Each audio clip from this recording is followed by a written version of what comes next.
What is going on, everybody, and welcome back to another episode of Izzy's Retro Video Game Reviews.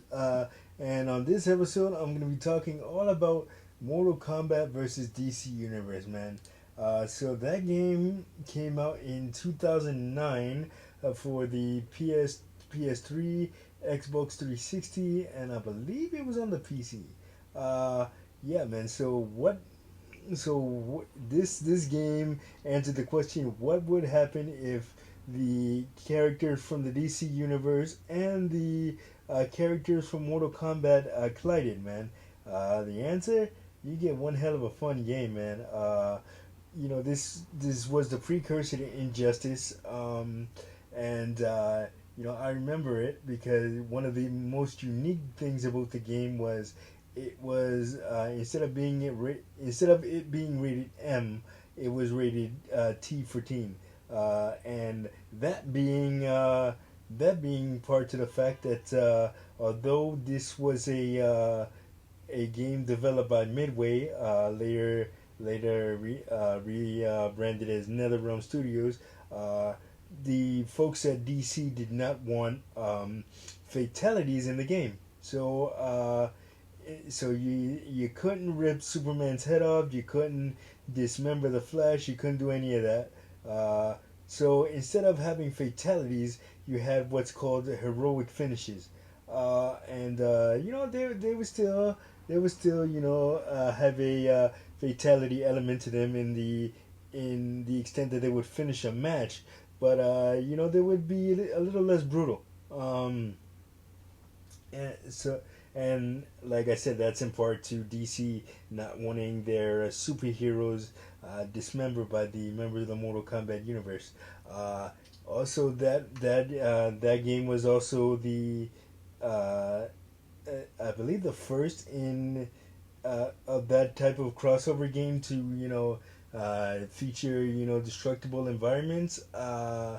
You can put people through walls and you know fight as you're falling off a building, and had mini games and all that.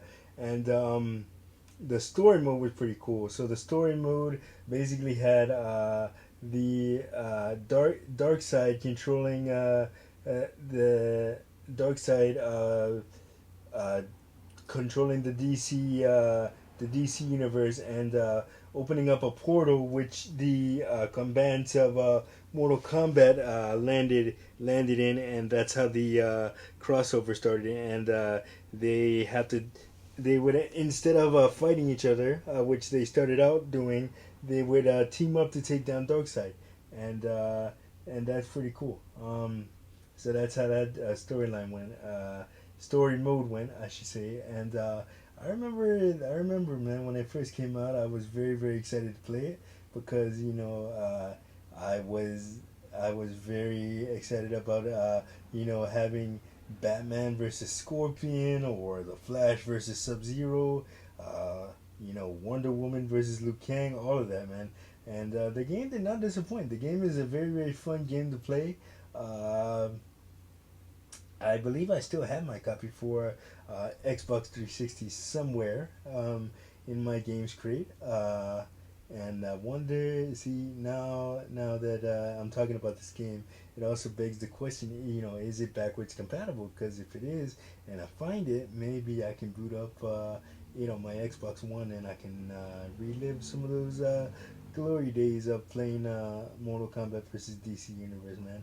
Uh, yeah, so Mortal Kombat and DC, certainly two storied two storied entities with a ton of history behind them both, and it was cool to see them come together and make one cool game. Uh, yeah, so that is gonna do it for this episode of Izzy Reacts. Not Izzy Reacts. Izzy's retro video game reviews. My God, I'm all discombobulated today. Like, subscribe, share. Don't forget to hit that notification button, and I will see you guys on the next episode. Peace.